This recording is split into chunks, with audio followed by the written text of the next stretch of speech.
Are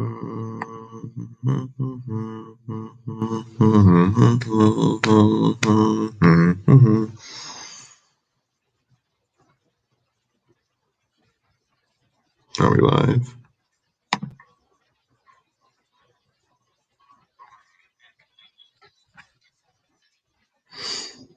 There we go. All right. I can hear myself perfectly well. Let's go.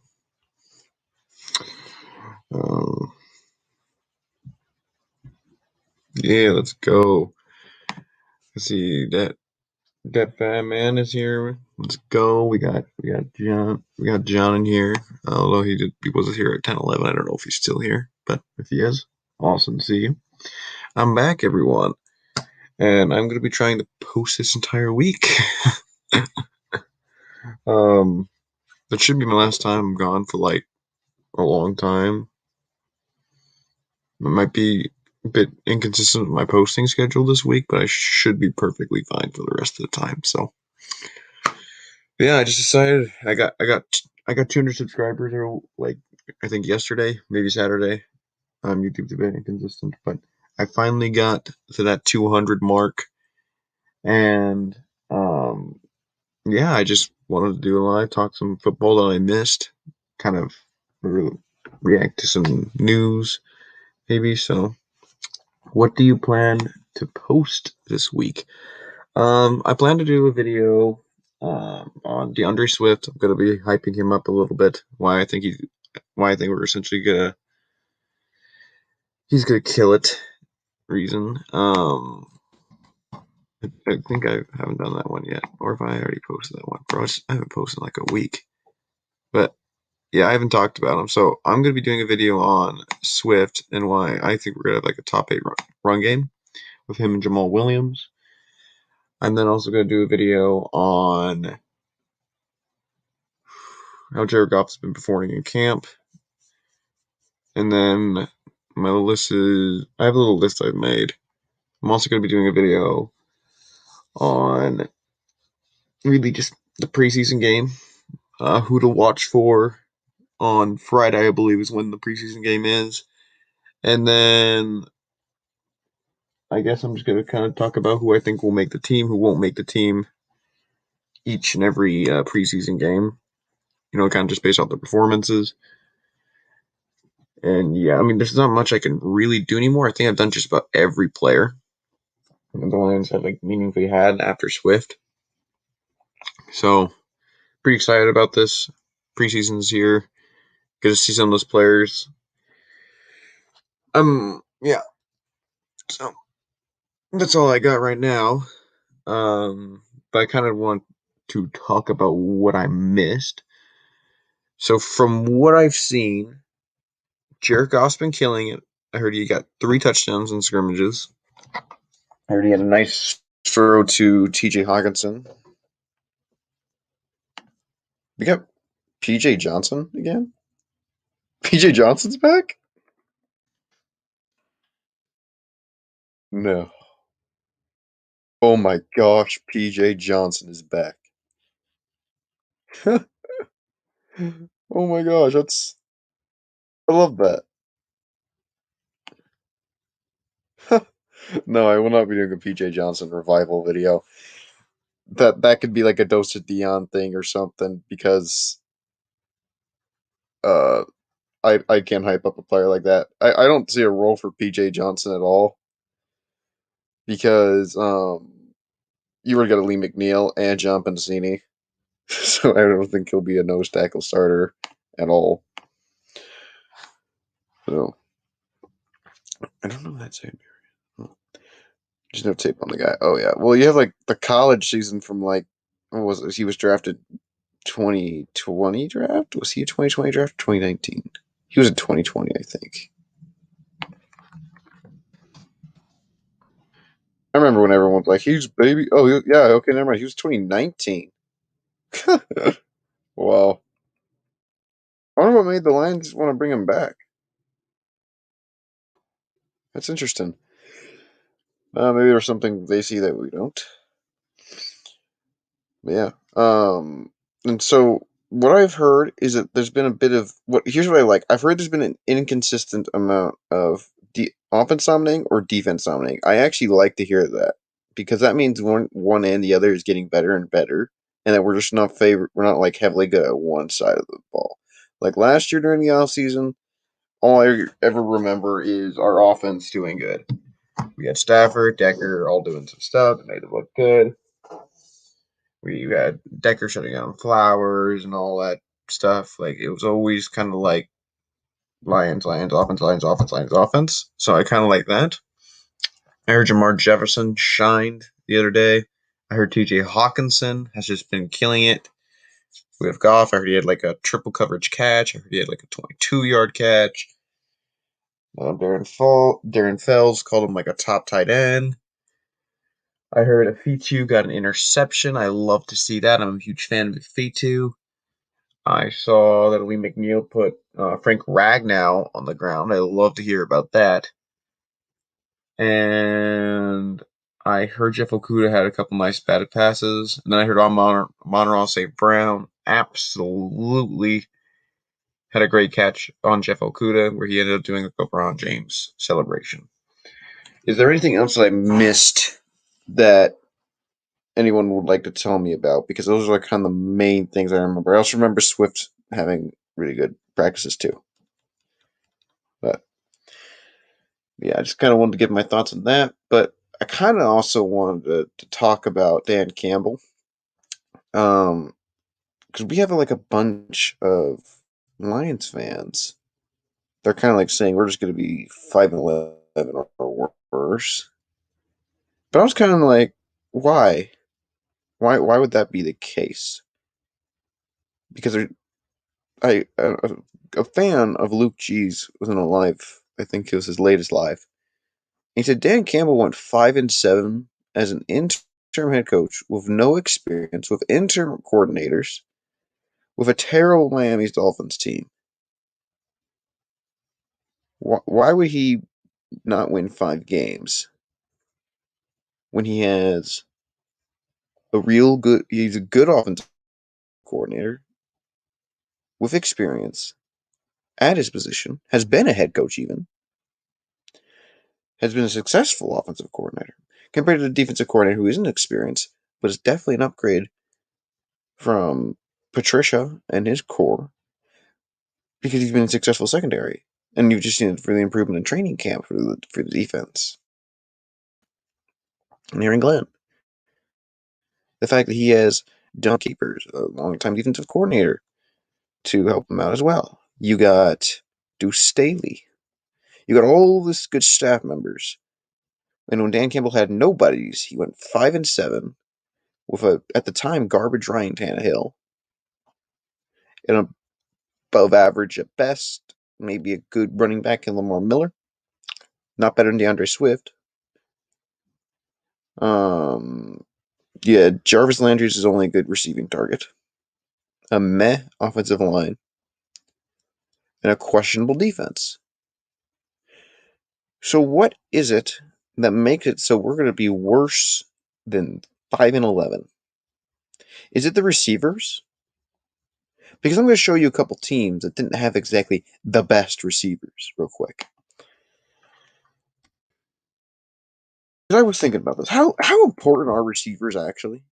Of course they're important to the game, but like, do you need them in order to have success? Because honestly, I don't think you do. This I'm just going to even use one of Jared Goff's own examples. The Los Angeles Rams.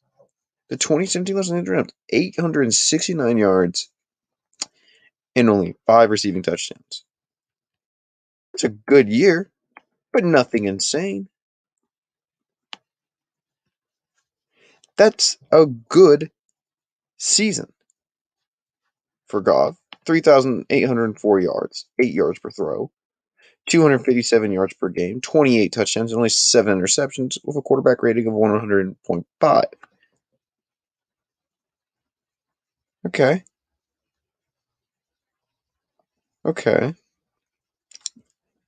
Well, So I decided to do even more of a deep dive. What about... Oh, whoops, that's not it. That's not what I wanted to do. What about the Philadelphia Eagles? Back in their amazing Super Bowl year, which I believe was that 2018 or 2017? It's 2017. 2017 season.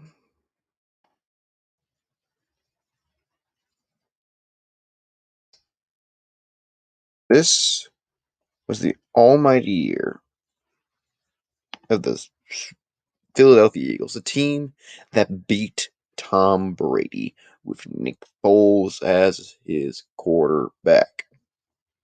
Carson Wentz was an MVP quarterback with a 33 touchdown, 7-pick ratio in only 13 games, with 7.5 yards per throw. He literally only played 13 games and he had those numbers. For crying out loud, he didn't even have that good of a run game. Garrett Blunt was his best running back.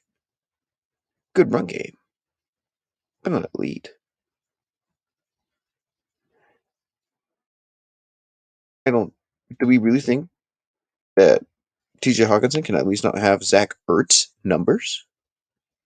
With his 824. It's good. I'm trying to zoom up for you guys. Here, can I zoom this? Yeah, I can zoom this up. That is just embarrassingly small on the stream. Can that be seen better?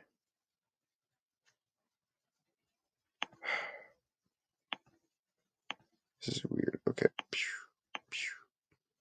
There we go. Is that better? Yeah, okay, you can read that. Zach Ertz had 824 receiving yards and 8 receiving touchdowns. That was their best receiver. A tight end. Who didn't even have 900 yards. Or double-digit touchdowns. That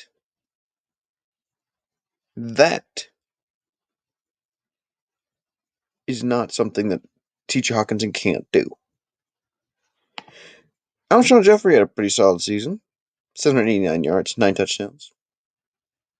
Nelson Agholor even did 768 yards, 8 touchdowns. Do you guys know that Nelson Agholor was a bust his entire career in Philly? This was really like his only good year in Philly.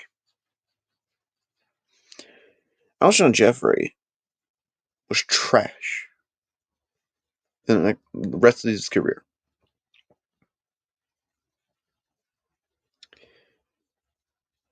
When he had the touchdowns, he didn't have much of the yards. He only averaged 49.3 yards per game. So this isn't a top-tier elite receiving core. Even including the tight end. And they went to the Super Bowl. The Super Bowl. Okay, now let's go to, let's see, where am I? Where am I trying to go?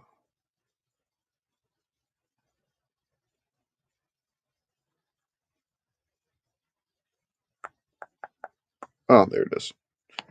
There they are.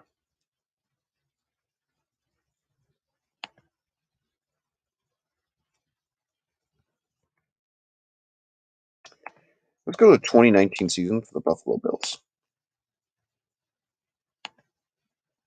Oh, thanks, Luke, man. It's a blessing. 200 subs. I didn't think I'd be this far, to be honest. Even with going on your show, man, I would have just been happy having 100 by the end of the year. I'm just super, super excited.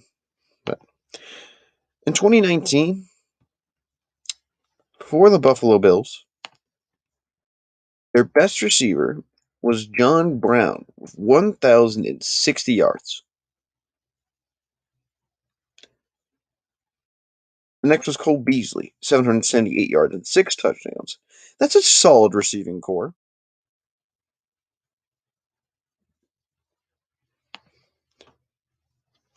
I can listen. I can't come on. Thanks, man. Thanks, guys. It really is a blessing. And don't worry, Ramses, you're good. It was just something One Pride 40 was talking to me about, and I was like, maybe I might do it to celebrate 200. But I realized I was a lot more busy of the second half of the day than I usually did when I asked. So, dude, that would be awesome, Luke. It would be awesome. It would be fulfilling my dreams 100%. Yeah. So with yeah. Sorry, y'all are getting me emotional thinking about that. Whew. Okay. Whew. Okay. Going. I don't even know hockey teams. All right. John Brown was pretty good that year. I'm going to admit that. But does anyone know how good John Brown had been historically in his career pre that year? Like, he wasn't bad. He only had one 1,000-yard season to his name. He had the exact same career as Tyrell Williams, except even worse. In fact, I think this is the ultimate example for you guys. Tyrell Williams. I'm actually comparing to Tyrell Williams real quick. I wish I could share two screens at once. Can I do that? Can I share another? Nope, I can't. All right. Tyrell Williams, in his career, he also had a 1,000 season. In fact, he had more yards. In 2016, he had 1,059 yards and 7 touchdowns.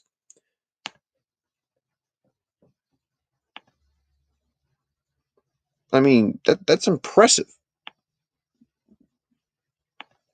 In fact, the next season Tyrell Williams had was better than John Brown's next season after his 1,000-yard season.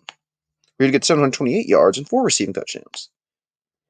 And in 2017, John Brown wasn't that good. Granted, it was 10 games with more than you could get more than 299 yards. Tyrell Williams at least has had 650 yards every season since 2016. At least 4 touchdowns.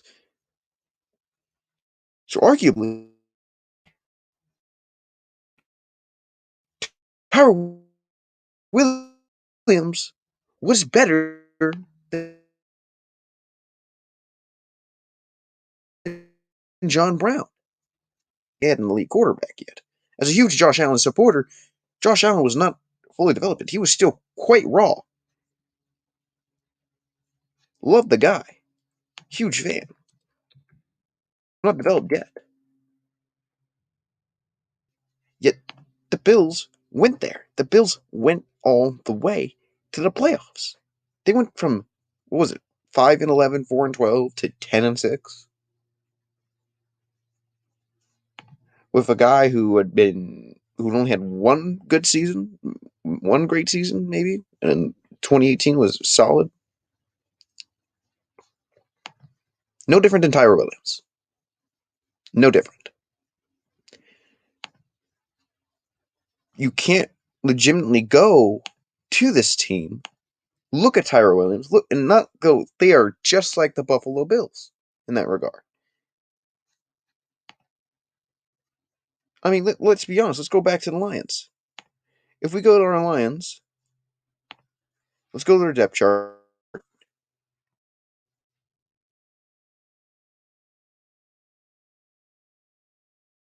Do we really think that T.J. Hockenson is going to have a lesser season than he did last year? With another season under his belt, with a quarterback who's obviously throwing to him more, an offensive coordinator has success with his tight ends, a head coach who literally is a tight end coach, and his tight ends have had success, such as Charles Clay, Jared Cook. Then you have Tyrell Williams, who literally has an exact career to John Brown, except better. Then you have Amon-Ra St. Brown, who was killing it at camp, dominating at camp, from what I've heard. Him and Jeff Okudah are battling it out sometimes. The only player who seems to be shutting him down, in my opinion, from what I've been hearing from me being gone, is Jeff Okuda. Amani O was not some mid-level corner, and yet I've heard him get beat by Amon-Ra St. Brown. I've even heard Okuda get beat. So now we got a promising receiver and Tyrell Williams, who's been good. We got the tight end, a top 4 tight end, who's only supposed to explode more. And then you have the great rookie receiver in Amon-Ra St. Brown. And then you still have Quintez Cephas and Brashad Perriman. Which, actually, I'm going to reference you, Luke. Go watch Luke's live with Rhymes House. There are legitimate stats that prove this receiver core isn't much worse than last year, if not better in some aspects. In fact, I think this receiver core fits Jared Goff more than the 2020 Lions do. All the 2020 Lions players had were contested catch players. They didn't have the versatility of separation, other than, Marvin Hall, maybe Quintez Cephas.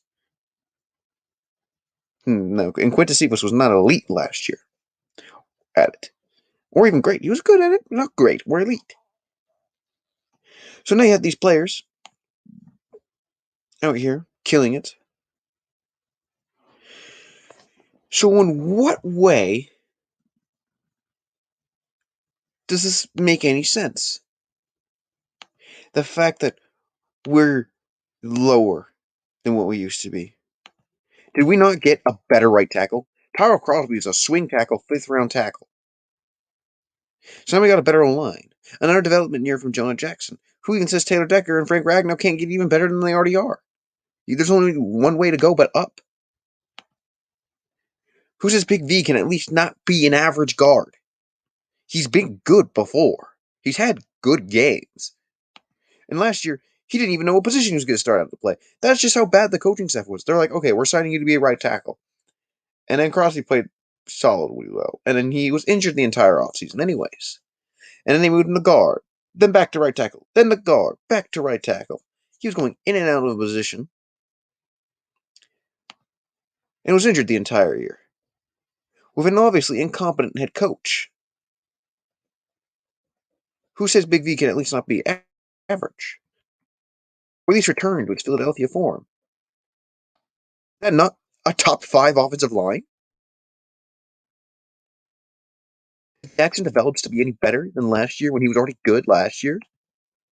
You already have DeAndre Swift, who with literally 878 total yards in 4 games started. When then you add in Jamal Williams, another player who's good. And in my last live, I even counted up DeAndre Swift. If you go just by his average yards per game, rushing and receiving, he gets 1,000 total yards if he plays the last 3 games of the season. The last 3 games of the season, he does that. Now you add in Jamal Williams, and apparently Jamar Jefferson's been killing it at camp. The offensive coordinator actually runs the ball more than 13 times a game.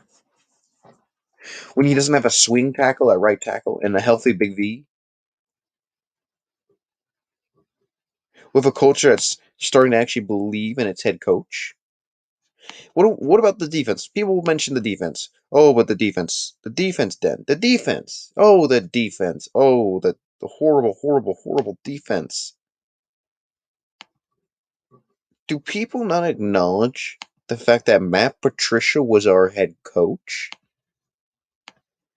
I get it. I'm with you guys.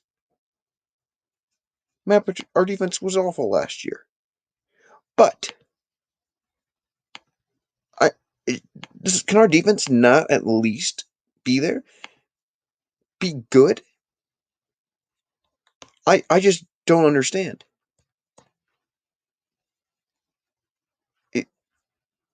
The Washington football team made the playoffs at 7-9.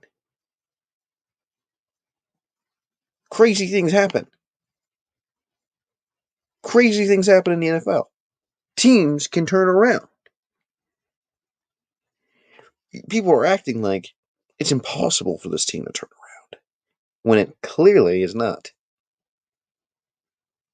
Here, 2019 Miami Dolphins. Let's go to PFR here. Oh, perfect. PFR already showed up. Oh my. Okay, pull up another screen. I love this laptop sometimes, guys. Oh, yo, what up, Brown Central? And what up, RMAC? Yeah. Yeah. All right. Share screen. Share screen. Let's go. Boom, boom, boom, boom. Let's go. Let's go. Go, go, go. 32nd ranked defense. The 32nd ranked defense. This was the 2019 Miami Dolphins. Worst defense in football. Except one Brad 40. The worst defense in football. With the 25th ranked offense. 2020 Miami Dolphins. How about them? Oh yeah, my spelling is elite. Come on. Stay on this page.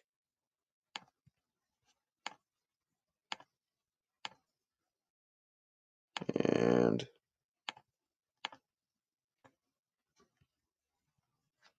boom!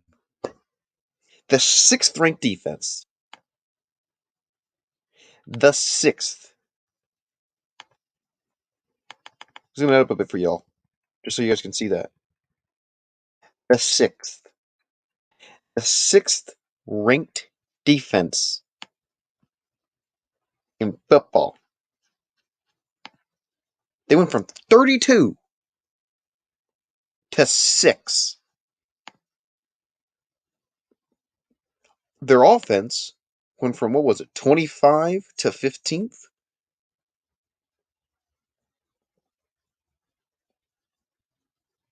What about those Miami Dolphins? What about the Miami Dolphins? Ironically, the origin of Dan Campbell. This would go up for me. They didn't have an 800-yard receiver.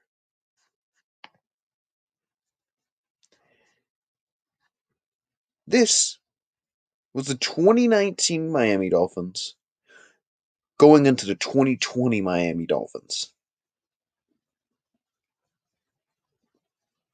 This is literally a perfect example of the Lions.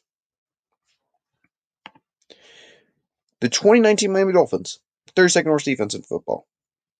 Then they moved to 6th in 2020. Went from 25th to 15th. So they improved at both sides of the ball, with the journeyman Ryan Fitzpatrick and Tua Tagovailoa going in and out in football. With Myles Gaskin, only played 10 games and didn't have a fantastic season. With Devontae Parker not even reaching 800 yards. Can anyone tell me why the Lions cannot at least get a good defense and a good offense and a good offseason? Why is it that the Lions cannot have a reform season like the Miami Dolphins did? The Dolphins went from 5-11 to 10-6. That they literally had our record. They had our struggle of the 32nd worst defense. They are the ultimate example of a reform team. They don't even have the top receiver. And in some people's minds, we don't even have the top quarterback. Do we really think Jared Goff's going to play worse than Ryan Fitzpatrick and Tua Tagovailoa? I don't understand why people keep saying we're not going to do good. Why they can't beat the San Francisco 49ers. It's crazy.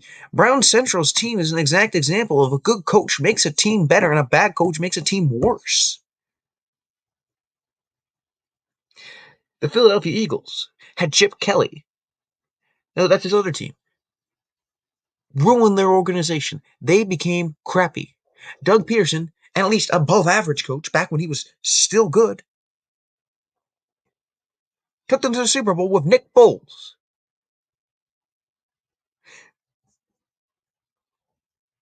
Then you had the Cleveland Browns, who had Hugh Jackson. And then they went to Freddie Kitchens, and they were absolutely crap. The worst of the worst. They went 0-16, 1-15, and then they went 6-10. It's insane how much they got better. 2019 Cleveland Browns. PFR.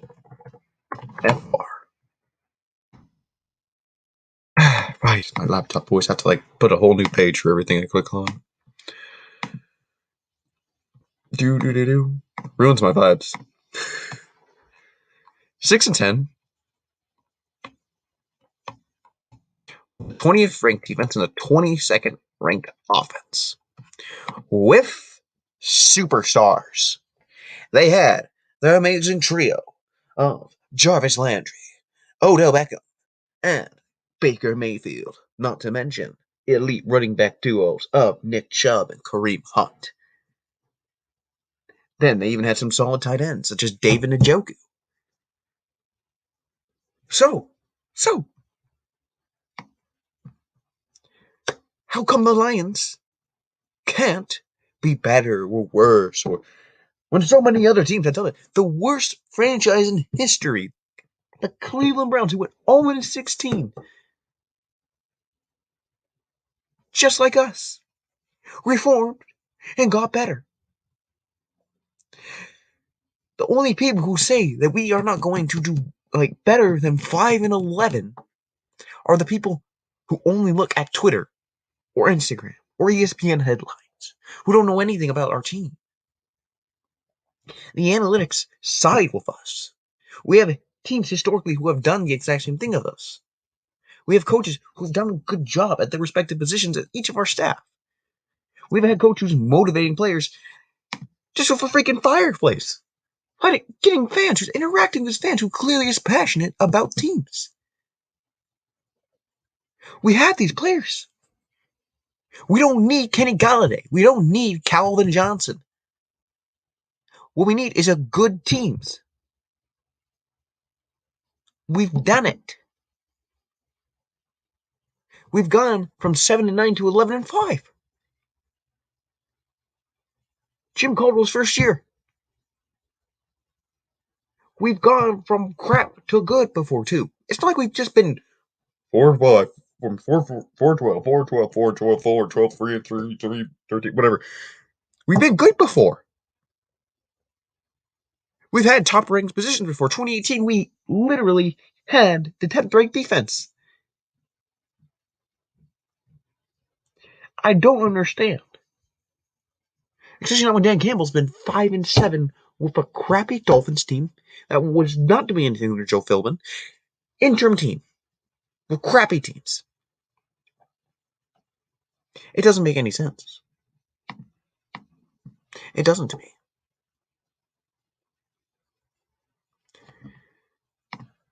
Nothing much, go Lions. Just me, kind of trying to dismantle the whole Lions can't possibly. Is there some unknown form of rivalry here that I missed? Oh yeah, that's right. The teams battle, I remember. Both were great guests. Good friends too. But we have to be realistic. I agree we'll be better, but our schedule's insane. We're likely to start 0-4. But I'm not saying we're going to go to the playoffs. I'm not saying we're going to be Super Bowl bound. I'm not saying we're going to beat the 2017 Rams and go 11-5. I'm not saying we're going to be anything other than better than 5-11. We very much well could start out 0-4. I am not a god. I do not know the future. I don't think anyone knows the future.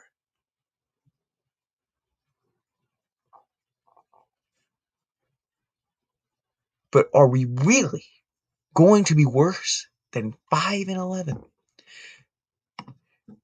Especially, honestly, I don't even think we might not. I don't even think we'll start at 0-4. I think we're going to go 2-2. So even Rams House has this confidence. It's amazing to me how Rams House has more confidence sometimes than Lions fans. More than any team in the NFL, do I believe that the 49ers are not going to be good. I think they're going to be the most disappointing team in the NFL, at least for ESPN. I have broken down this team so many times. I have looked into this team. What is their team? Jimmy Garoppolo, injury prone, hasn't been really that fantastic. Besides for, 2019 was his Super Bowl year. And in that same year, he's not like he had Patrick Mahomes level stats.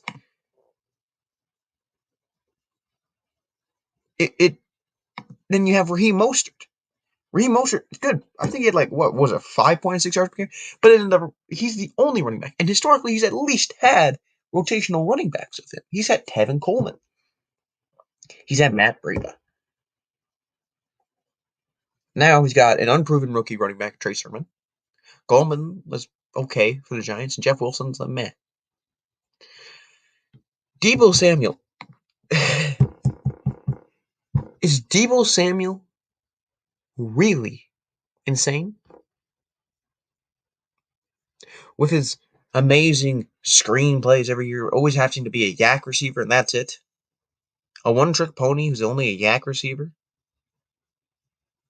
The guy who's I think, what was it? He had what was it, Rams House, that you talked about in Discord that one time? He had negative yardage or whatever. And the guy who had 9 drops. Brandon Ayuk, the guy who is their only promising receiver, hasn't proved anything yet. Sanu's old as frick. Benjamin hasn't been a good deep threat in forever. Kevin White's a bust. Deebo Samuel, didn't you say he had negative yards behind the line of scrimmage or something? Yeah, the trash receivers. How are the 49ers a solid team? Other than their O-line, I don't like anything about their offense. Other than they got promising players like Ayuk, Mostert. Is Mostert an elite running back, or is he a product of the O-line? People forget that Raheem Mostert is a journeyman running back historically. Their D-line. Okay, their D-line. This is their main argument. The D-line. Other than Nick Bosa, name one good player. Or at least great, unstoppable player. Arik Armstead. Let's break down. I do not like their defense. Arik Armstead. What about the great Arik Armstead? He did one good season. One. And it was with the best D-line in the year.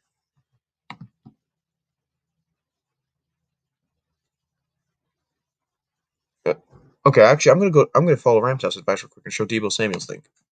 Deebo Samuel advanced TFR. See if I can find it real quick.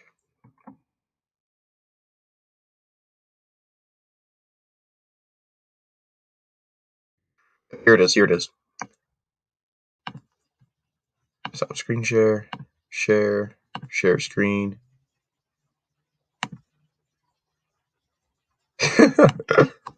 I mean, if you want to, Rams House, come join. Always like having you on. Deebo Samuel. Negative 7 yards.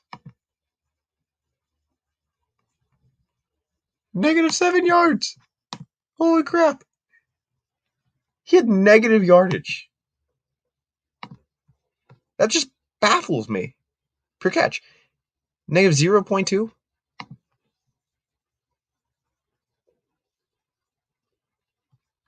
So yards before the catch, he had negative 7 yards before the catch. That's a player who's just using screens. Is that really that scary of a receiver?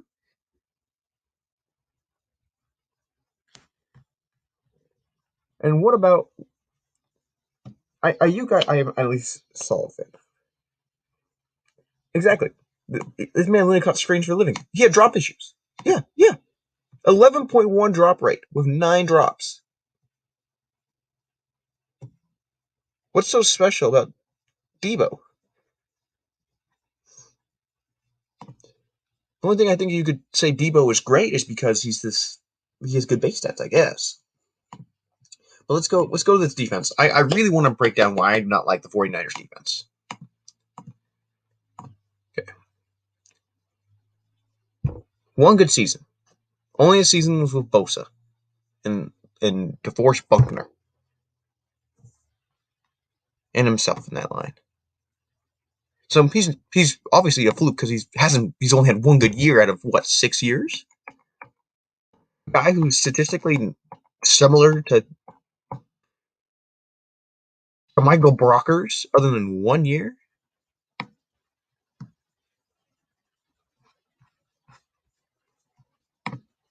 Exactly.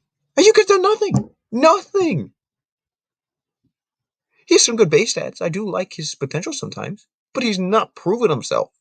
Anything about an 86.6 quarterback rating is not viable for a dominant receiver. You say, oh yeah, this player is so much better. If we go, but going back to the defense, what about Javon Kinlaw? A lot of people kept talking about him to me on Discord about him. 33 tackles, 1.5 sacks. He just had a pick 6. I'll give him that. 17 quarterback pressures, by the way. I've looked at this guy's FR stats. That's not fantastic. That's not elite or great. That's all right. But it's not better than John Benicini. John Benicini was a rotational tackler and had 0.5 less sacks and had, more tackles? Let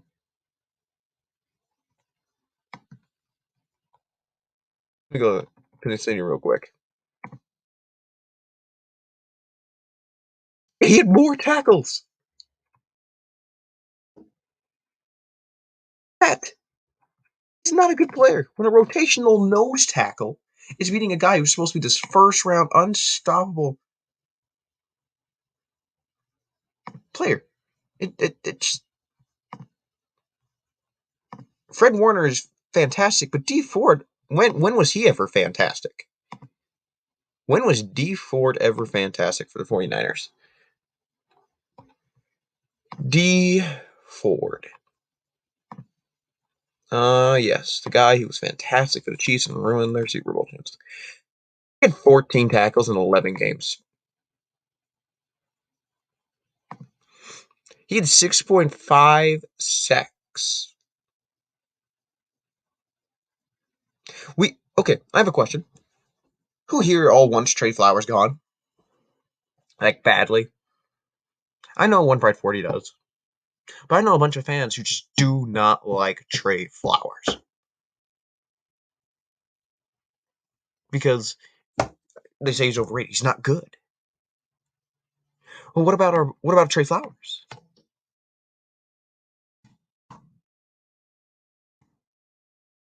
The guy who I literally broken down 1,000. Yeah, he needs to go, according to you. Gross. Flowers is grossly overpaid. As is Dee Ford. If Dee Ford is so good. 2019, the time that Trey Flowers was healthy, 7 sacks. More sacks than Dee Ford. And note, he was literally not even healthy to begin the season because he was playing off of surgery. And he was playing with Matt Patricia nonetheless. He had 51 tackles to Dee Ford's 14, 7.0 sacks. He had 21 quarterback hits. And according to Pro Football Focus, he had 62 quarterback pressures.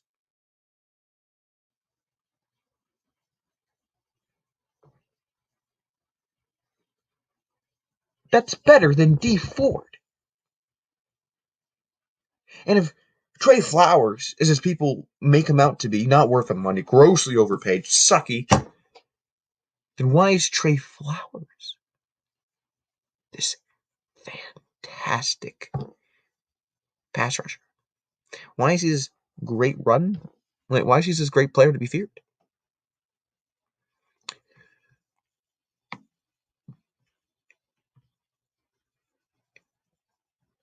Exactly. Don't cut him. Like, there's just people who just don't want Flowers. Exactly. People don't like Trey Flowers, but yet they'll say Dee Ford's good. Exactly.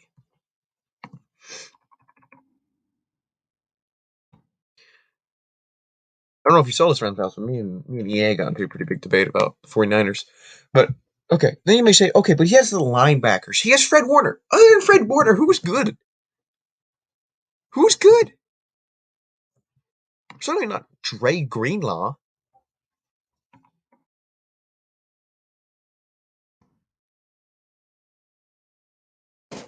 Dre Greenlaw had 86 tackles and only 1 sack and nothing else. Nothing else. When he played a full, you may say he was hurt. When he played a full season, he only had 92 tackles and 1 sack and 1 pick. Nothing special.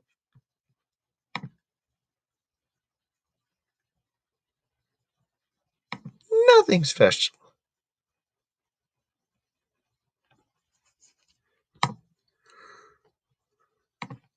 And what about their linebacker, Azeez Al-Shaair? I hope I pronounced his name right.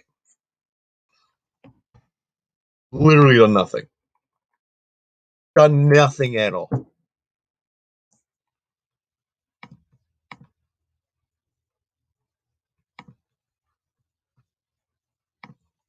What about their team?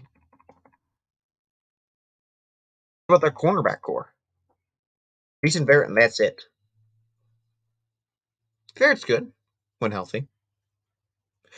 But how much is this guy actually ever healthy anyways?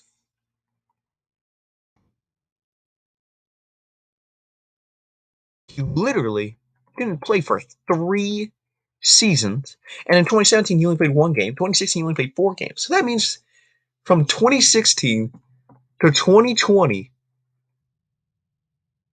he literally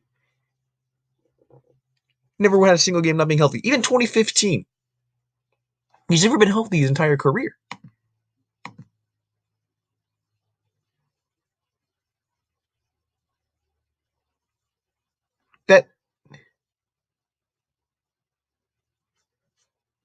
That just, it's insane to think that 1 corner equals a good cornerback core.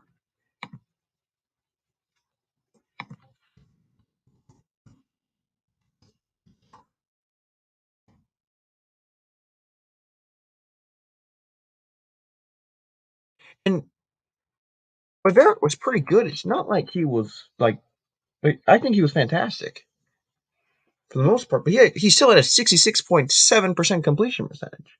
Granted, he only had 1 touchdown, 54 yards, which I really, really like. He was good. He was great. But it's not like this guy's Jalen Ramsey.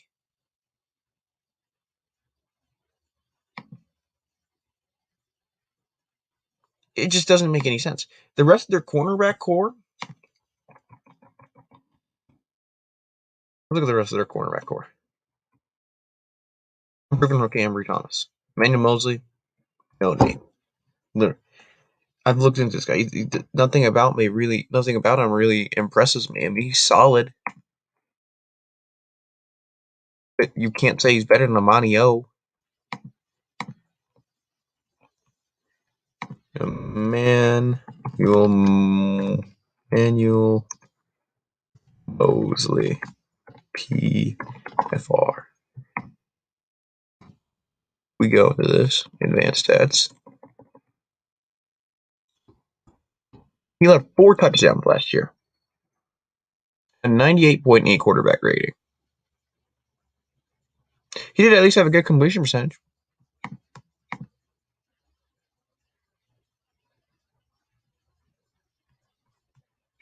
Exactly. And how do you know he's going to be healthy week 1? Is he not playing in the preseason? Has he not been hurt in practices before? Amanio. Well, keep the language down, man. Corners is Okuda and Amani. Stop it. Amani's good.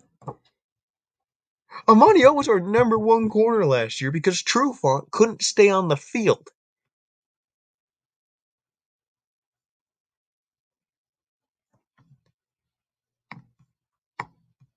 Okay, I'm going to shut this down. Yeah, I saw you trashing Amani. Don't you... Oh, okay. All right, Amanio, let's go to his base stats first, okay? 1 interception, 7 passes defensed, 53 tackles. 89.3% completion percentage on 86 targets. 9.8 yards per target, although he's at 16.5 yards per completion, 3 touchdowns, and 99.2 quarterback rating. Now, is that elite? Is that the best? No. But is that trash? Is that bad? No. Especially when they have not had a good defense. Last year he had those stats with 1 good pass rusher, crappy linebacker play, terrible head coach, terrible defensive coordinator, an offense that didn't operate until like the later part of the season. What about their defense is good, Troy? I've already broken down why they aren't good. They don't have a top 5 D-line. Do you mean D-line men? Because 1 D-lineman doesn't make your team good. Because if that's the case, diddly darn, Romeo, we had that top 5 D-line, man.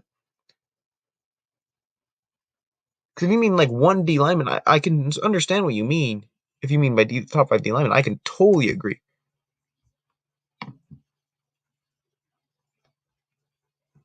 They're solid, but are they that good? Debo literally had negative yards. I just showed that. Ayuk had a terrible quarterback rating. You must not watch the 49ers at all. No, unfortunately, I live in a mountain daylight timeline zone. I have to watch 49ers games. Ayuk is their best receiver, and he hasn't done anything.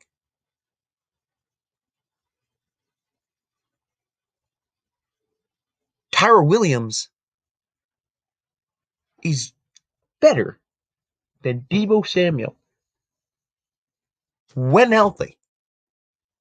And according to Buffed Up Sergeant, he's just going to be healthy week 1, too, so you can't say Tyra Williams is going to get hurt. We've literally shown the stats.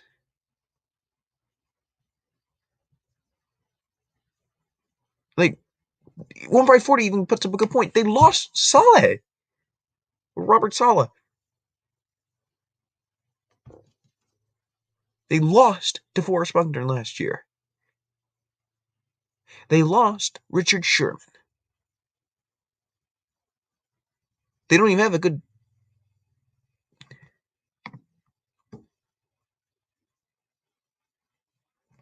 It just doesn't make any sense to me. What makes this 49ers team so good?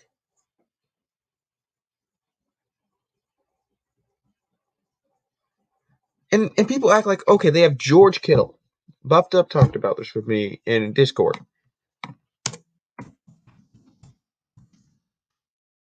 Is George Kittle unstoppable? Let's see.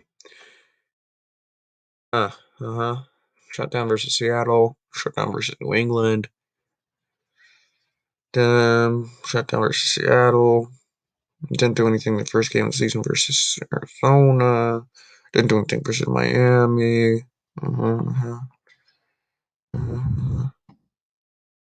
Let's see. Kansas City shut him down. Green Bay shut him down. Minnesota shut him down. Baltimore shut him down. Washington shut him down. Cincinnati, Pittsburgh, Tampa Bay.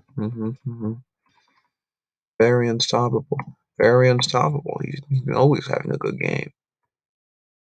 Yep. Got that elite 2018 Seattle secondary. Tampa Bay totally had an elite secondary. Detroit, literally in our last competition, when our best safety was an old Glover Quinn. He had 22 yards and 0 touchdowns.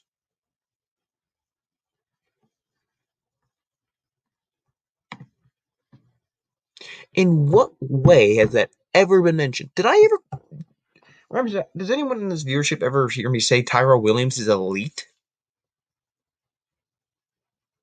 I literally just at the beginning talking about how we don't need Calvin Johnson or a Kenny Golladay. I brought up teams that didn't have elite receivers. What makes this Lions team so good? Okay, I'll tell you why this Lions team is so good. Nobody knows who they are. Nobody knows what this team is. For crying out loud, we don't even know their defensive scheme. We don't know. All we know is that they're based at 3-4. We know that they're trying to play to Goff's strengths with separation running. We haven't even seen a preseason snap. No one knows what this team is. I'm not even saying that for the last time. I am not saying the Lions are going to be good or insane. I am just saying we are better than 5-11. That we are better than the San Francisco 49ers. That we have this team. We have players with potential. Do we not have Romeo Okwara? Do we not have Trey Flowers, who have both been proven to be good players? Do we not have Tyler Williams, who's had good seasons? Do we not have TJ Hawkinson, a tight end who was top 4 last year? Do we not have DeAndre Swift and Jamal Williams buffed up? Do we not have a top 10 O-line? Oh, is it because Matthew Stafford's gone that we're just not good? Do we not have Jamie Collins? Do we not know that Tracy Walker has been good? Do we not have players who have potential? I don't understand. The Jets and Jags aren't comparable, buffed up. They're not comparable at all. They have a rookie quarterback. They don't have our running backs. Their running backs are nowhere near as good. Their line is nowhere near as good. Do you really think that the Jets have a similar line to the 2021 Detroit Lions? Do you think their running backs are all comparable? Does our defense? Have you guys seen the Jets secondary? I can't believe I ever said that they were going to be a surprise team. Who are these people? I never heard of Bless Austin. I only know Jason Pinnock because I know who's from the draft process, and I know Lamar Jackson because of the memes on Instagram. Marcus Jordan was a bust in Vegas. Ashton Davis is solid. Marcus May doesn't even want to be here. Jared Davis are bust linebackers. There. CJ Mosley hasn't played forever. Blake Cashman hasn't done anything. Vinny Curry's old and hasn't done anything. Quinn Williams and Sheldon Rankins, solid. Carl Lawson, solid. But Sheldon Rankins has been injured and has had one fantastic season. Good even tackle, but not fantastic. Lawson's solid, but not insane.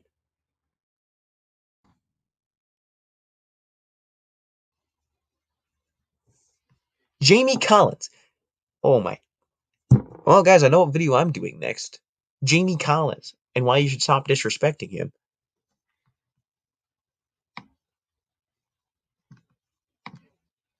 I'm even just going to move on to this Jags comment. What about the Jags? What about them makes them so unknown? Do the Jags have a top-tier O-line?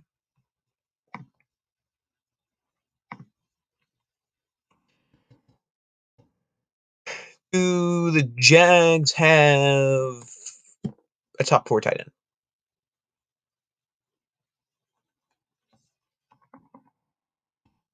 Do they have a top front 7?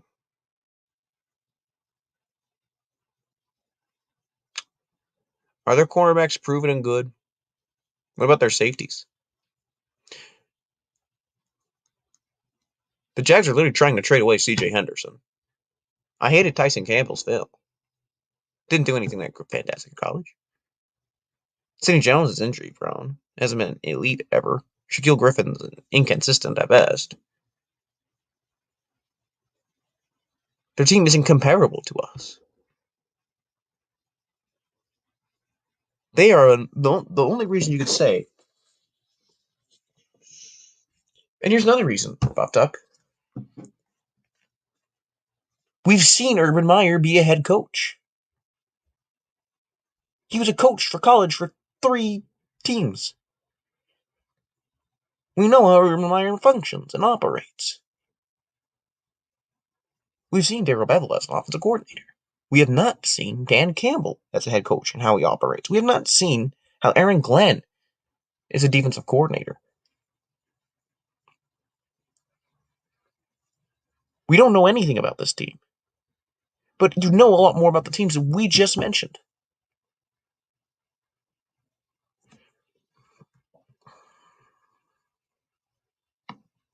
We are better than the 49ers based on what? Based on just stats of the Matt Patricia era.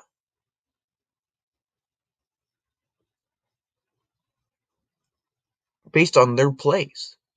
Based on these players' current position.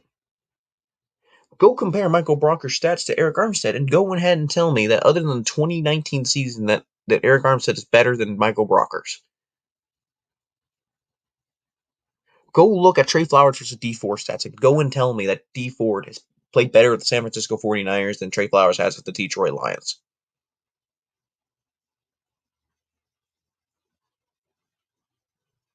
Go tell me Javon Kinlaw didn't play similar to jump into senior rotational nose tackle.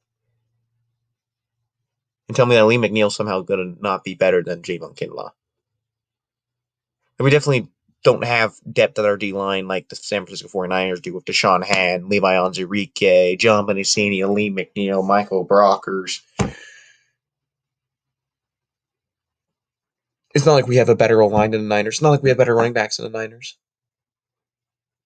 It's not like we have better receivers than the 49ers, as I just showed. Or at least around the same talent of receivers. It's not like our front seven is better. It's not like San Francisco's secondary is all powerful and elite anymore. So what about the 49ers is exactly better? I can give you tight end and linebacker and safety. That's it.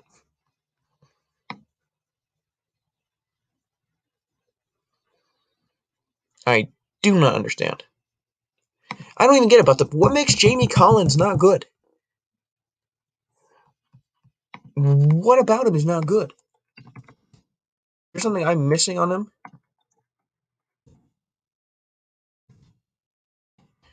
Okay. 101 total tackles, 1 sack, 3 forced fumbles, 1 interception, 6 passes defense. Okay. What about that is bad? Okay. He doesn't have the same sack numbers. 3 quarterback hits even.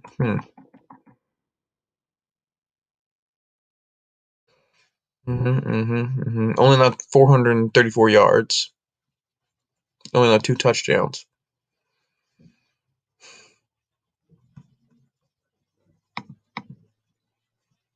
I don't see it. Sorry, Buffed Up, you're wrong. Jamie Collins is good. So you've been elite before. So tell me, what about Jamie Collins laughable?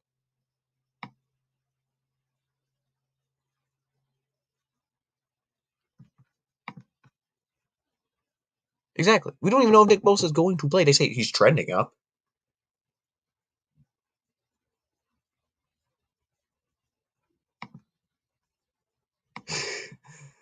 Just for you, Dad. I'll do that just for you.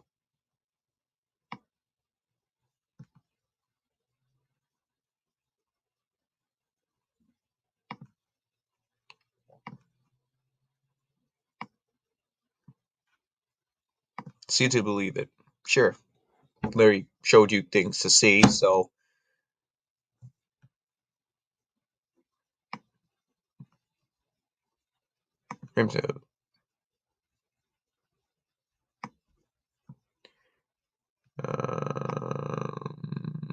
Let's see. I actually just lost all my comments. Kittle is better than Hawk, but Fells is very good. Can you tell me why you think why only Lions fan thinks are good and nobody else? Oh, I didn't know Rams House was a Lions fan. Rams House, you're a Lions fan? Is your YouTube name Lions House? Diddly darn.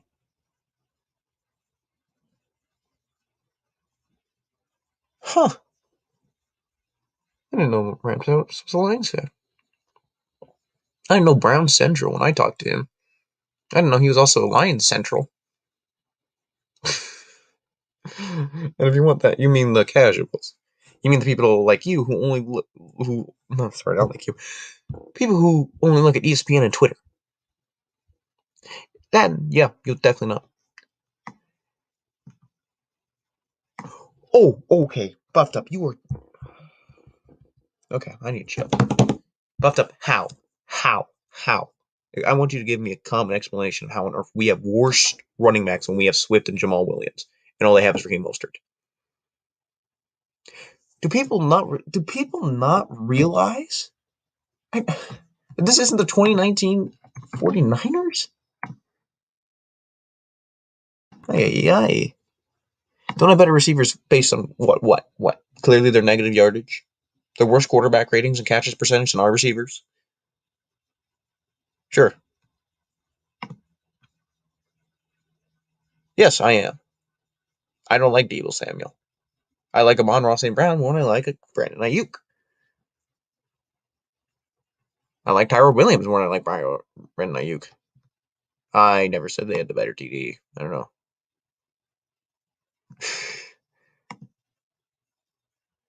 Yeah, they're equal linebackers because, like both teams, they both only have one good linebacker.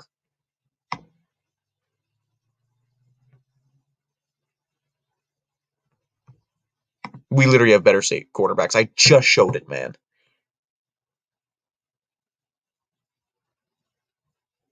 When you have a guy who only one good corner, and you have Dunbar who's been elite, and Amanio who's been good. So it's two corners to the 49ers one, and then you still have Jeff Okudah who's been killing it this offseason. I see a bunch of people talking about Trey Lance being good. And our quarterbacks or other players doing good this offseason, but Jeff Okudah is doing good too, so we have to also assume that he's going to improve too. So it's three corners with potential to be good compared to the 49ers who have Ambry Thomas as their potential player. And Verrett wasn't even number one? Like Amanio? No.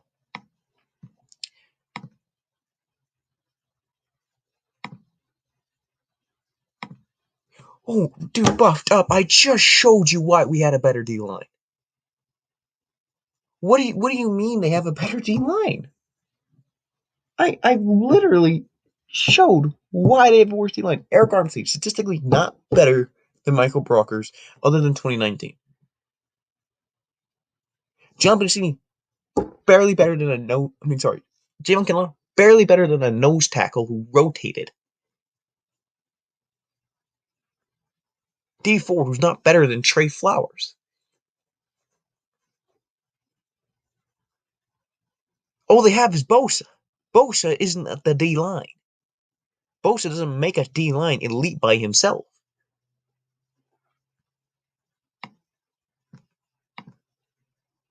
The narrative is that Collins is only good in the New England system. You really think Dan Campbell is not better than Matt Patricia? Based on what? Certainly not drafts. Because his draft was fantastic. Certainly not motivating his players, because that's definitely not it. Certainly not bringing people not wanting to come here. Free agency definitely showed that. What exactly is Dan Campbell not better at than Matt Patricia? And we haven't even seen him get started yet. We've seen him be a better interim coach. He got as many wins as Matt Patricia did last year as an interim head coach. And he didn't even play the full season. He probably could have went 6-10 or 7-9.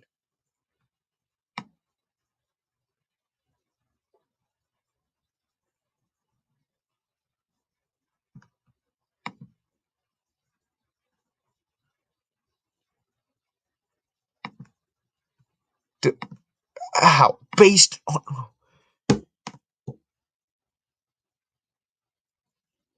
what does a Super Bowl from 2 years ago have to do anything? What do you knows how to win? Knows how to win. Matt Patricia knows how to win? Did you just say Matt Patricia knows how to win?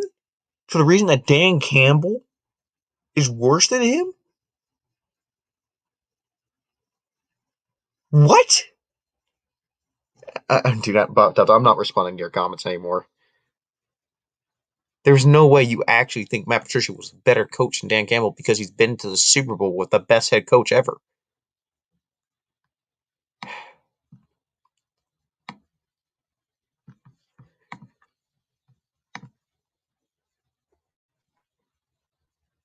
I don't understand. Okay. I'm going to fulfill a request here.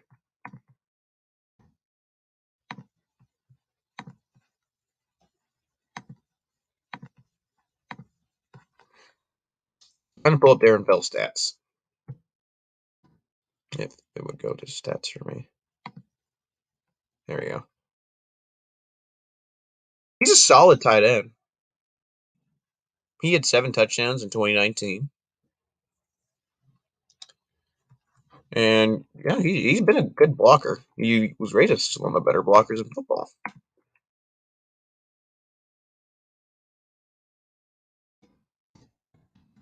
I'm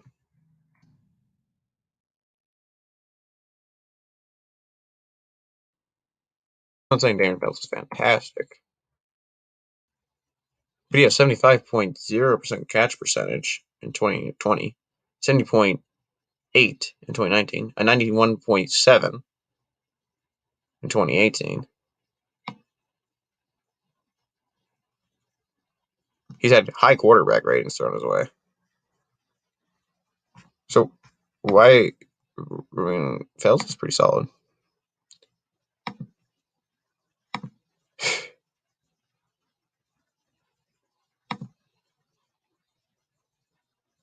He's not just a Lions fan though. He says he's looked into the Lions. He's like he's following the Lions. I thought he's a Lions fan. He's a Rams fan first. Only issue with Collins is his age. He's 31, which days is a rarity in the NFL type. Maybe. Fells is solid.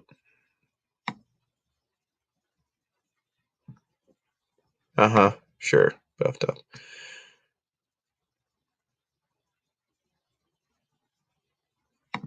Very good, sir. Easy. Winners and Rams both have a coach glow from Shannon McVay, hence their top status. True. Yeah, exactly. Armstead is not very, very good, John. Go look at his stats. Other than 2019, he's never been good. The Colts D line.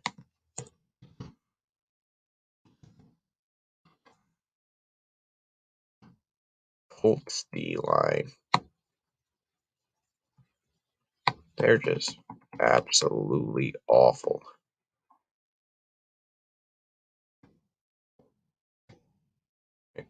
Denarco Autry just definitely isn't good.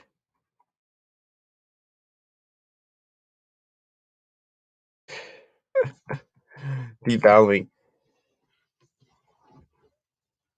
So I don't understand that argument. I really don't.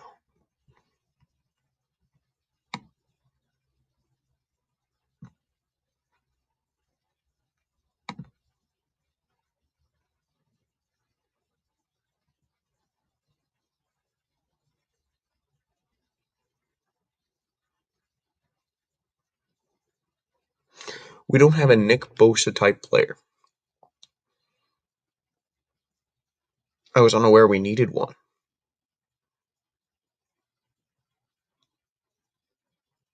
I'd rather have, let's count this, Flowers, Okwara, Brockers, McNeil. I'd rather have 4 good D linemen, or even 2 great D linemen, or pass rushers, than 1. And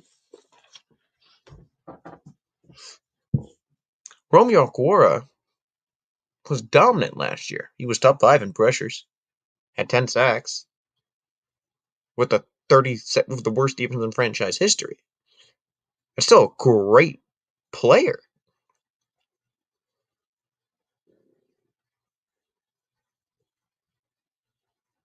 We don't need a Nick Bosa. And you need more than 1 good D lineman. For Buffed Up's argument, he still had DeNarco Artery.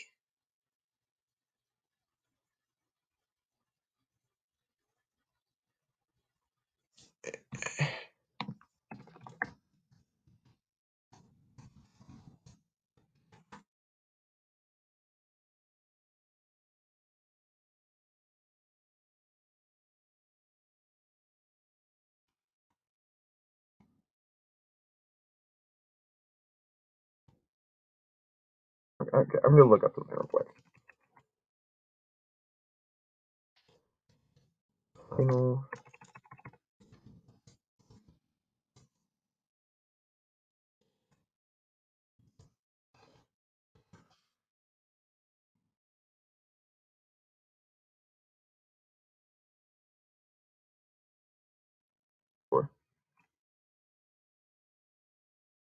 Oh well. Okay. Thank heavens.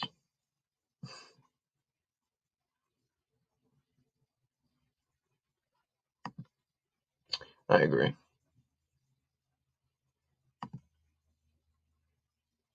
Exactly. Exactly.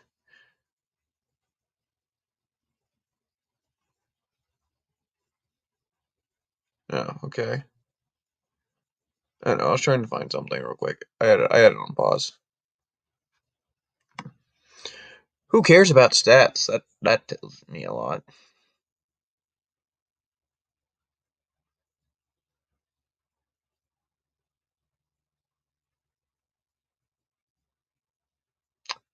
No edge in the Bucks led the league in sacks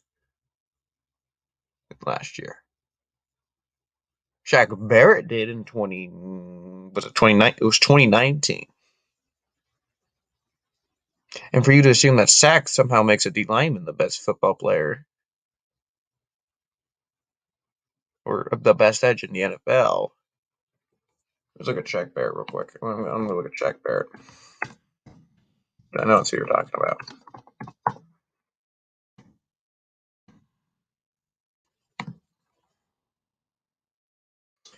He had 19.5 sacks, 58 tackles, and 6 forced fumble, and an interception. What was his pressure numbers?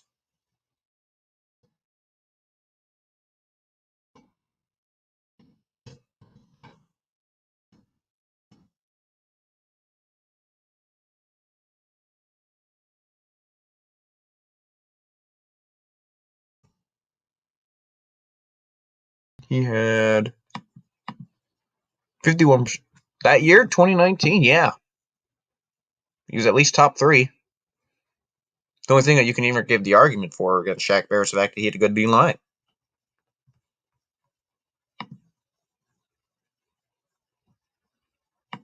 Is Diggs better than that? What are you basing that off of?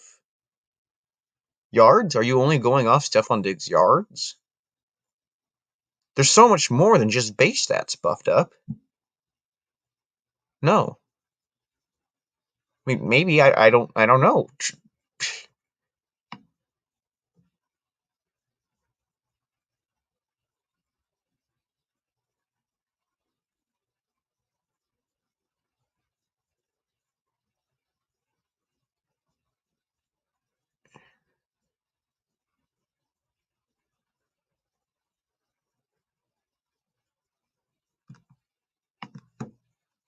No, I'm heated. I don't see logic.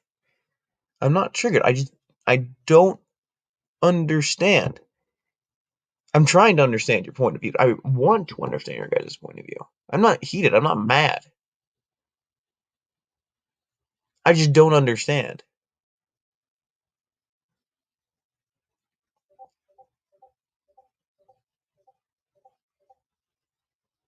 I I can't argue with you if you literally say stats don't matter and you pick and choose what stats matter instead of using overall stats. You're determining sacks for Shaq Barrett somehow made him the best player. Granted. Well, how good was his fellow D lineman that year? Who were the D linemen to compete with? I don't even remember who competed with him in sacks that same year. Who had more pressures than him? Who had his similar stats with worse D lines? Who was there an interior D lineman who had similar sack numbers, whatever numbers? There's so much more than just base stats.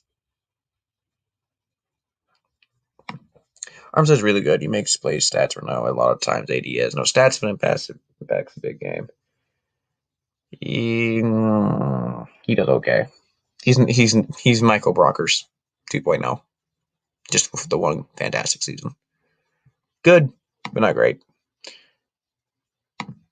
Lions will beat 49ers 21-1 in game one. We'll see. Before I make a prediction on the San Francisco 49ers game, I've got to see A, who makes a team, B, what the injury report is, C, for both sides. It's not a game I'm really ready to predict now. I kind of favor the Lions, but I don't know who's making the team or not, and I don't know what the injury report is. Broken thumb, the excuses are starting. Yeah. Hawk is not as good as Kittle. Yeah, I can agree on that right now. Lions fans, how many seasons did we start with built-in excuses? I don't think we had a built-in excuse last year. Everyone kind of said, unless there's thousands of injuries like 2019, everyone wanted Patricia gone if they didn't at least make the playoffs or get 9 wins.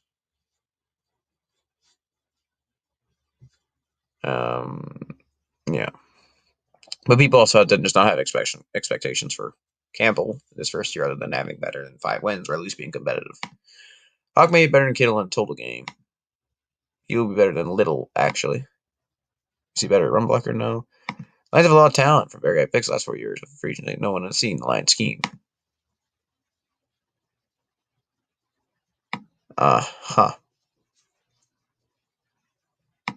Then why are you a fan? Why do you? I don't understand what the point of being a fan for a team that you're always negative on. I don't. I mean, I don't. Why? I don't. I get people disagreeing, but I don't get why you would want to be a Lions fan and just say, "Oh, well, I'm just not going to believe in this team ever."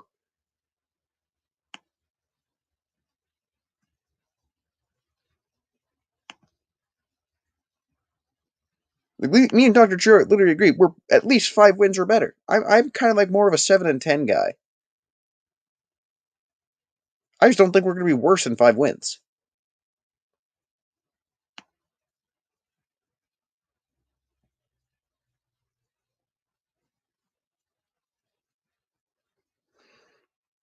I really just don't understand.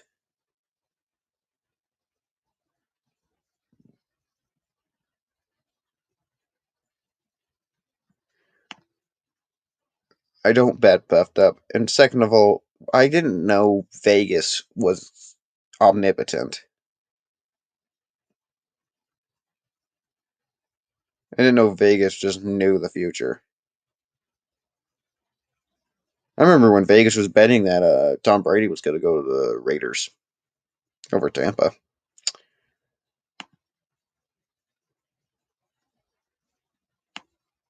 It's 2019. That he's talking about Shaq Barrett.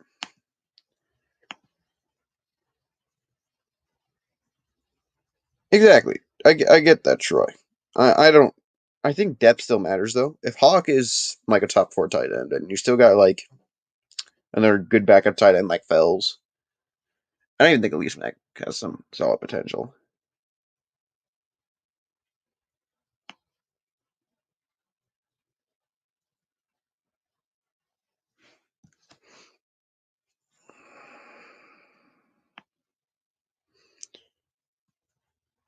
This, I really want to highlight this.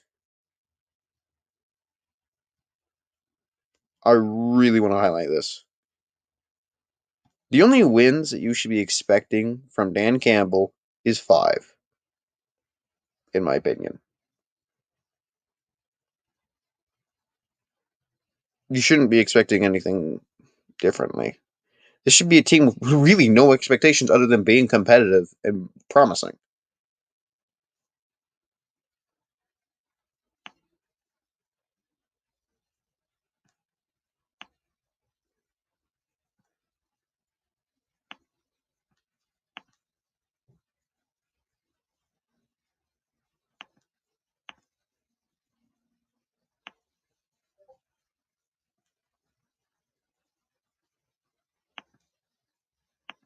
Like, I really don't.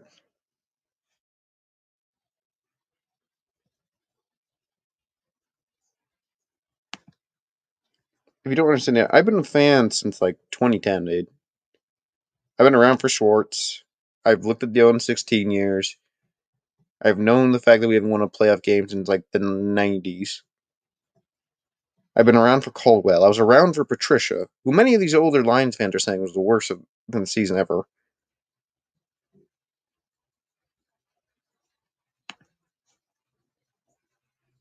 I get being negative, but I don't understand why you don't ever hope for your team. You never will.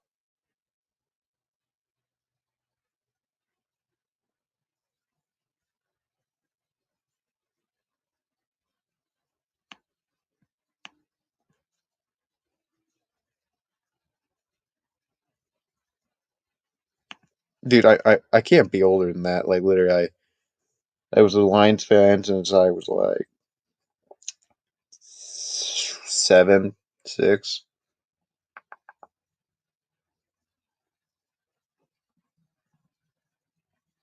Yeah. I mean, I can't age myself. I'm only a young man, good sir. It's part of being youthful. But I've also still seen the negative. I still know the Lions' history just as practically as well as everybody. I know about Brett Perriman. I know about Herman Moore. I know about Sanders. I know about Rodney Peete.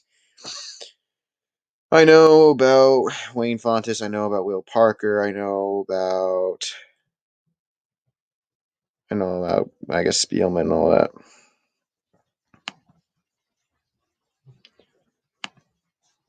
I don't know, but I just don't understand. I know all about how the Lions have sucked throughout history, but I don't understand why you would cheer for a team that you refuse to be positive for, that you refuse to ever be happy for, and just think, nope, never gonna be good. What's the point in that? Oh, I know about Bubba Baker. He's the guy that had the most sacks in the season. I'm just naming off the guys off the top of my head. There's still more players that I can remember. We had a couple. Let's see. There was also a really good third receiver in that '90s team. There was more Perriman, and then there's like this third receiver I remember Lions having.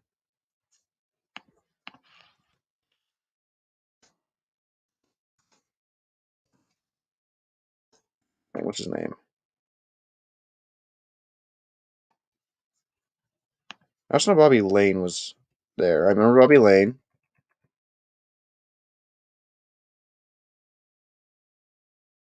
We also have Billy Sims. Can't forget about Bits.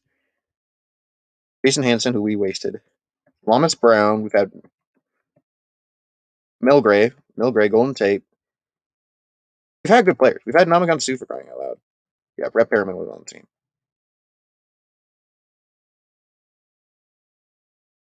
I don't understand. Moritz, that's who it was. Reverse psychology. Morton, that's who it was. It was Johnny Morton. That was his name, right? Was that his name, Johnny Morton?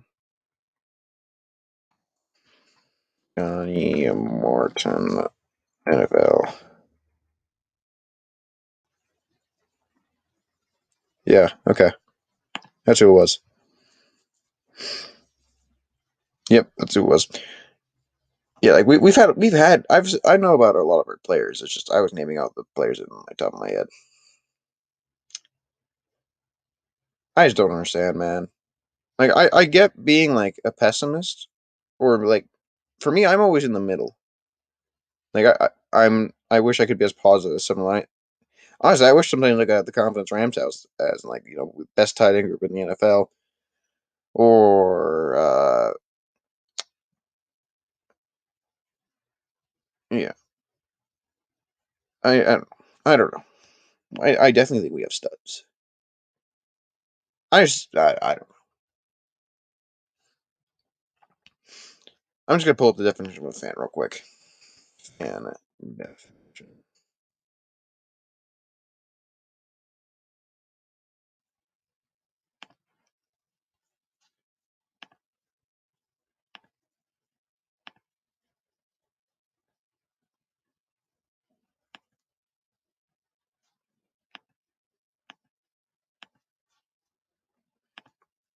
A fan or fanatic, sometimes also termed an aficionado or enthusiast. Enthusiast.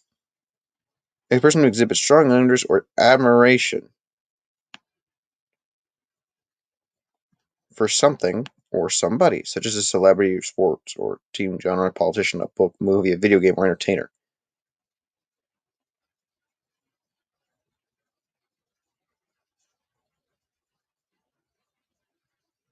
I don't understand. We had the best RB in history and maybe the best receiver in NFL history. I could see the argument for Calvin, but I also think Barry Sanders is the best running back in history. But it's also hard to beat Jerry Rice, man.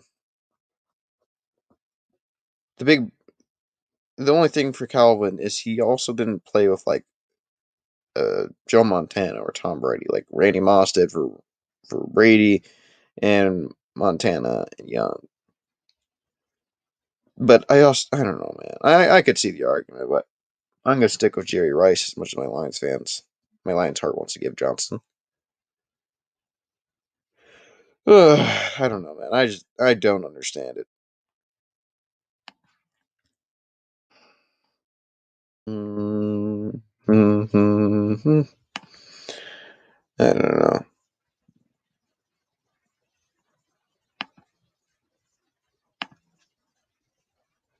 Yeah.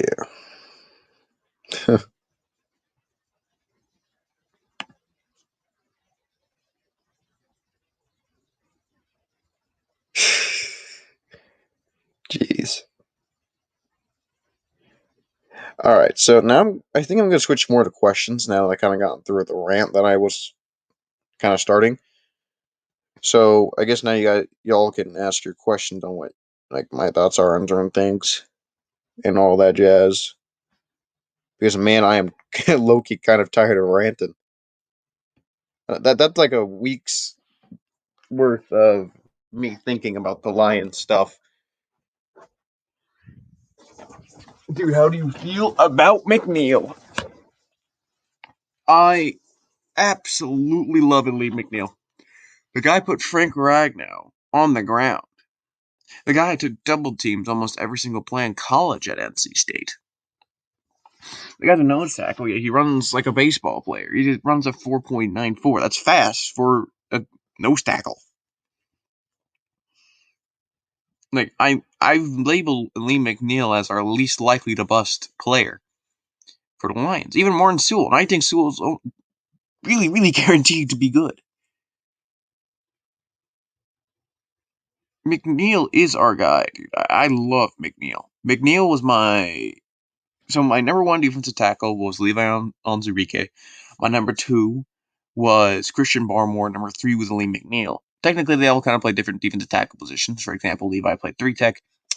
Lee McNeil played 0 tech. or nose tackle, I guess.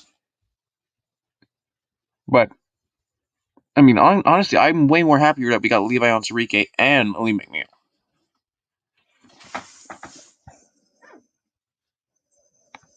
Jerry Ball is the same way.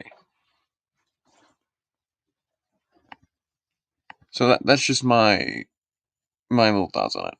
But I really like McNeil. But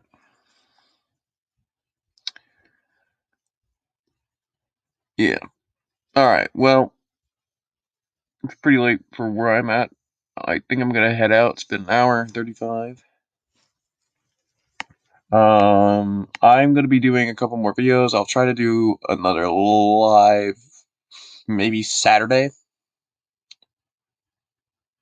I'll tell you guys, I'll set up another live maybe sometime this week, but I'm just gonna be doing videos for the most part. But yeah, I'll see you guys later. Thank you guys for coming to this live. I think I had like 15 viewers at one point, so see y'all later. One Pride. Let's go.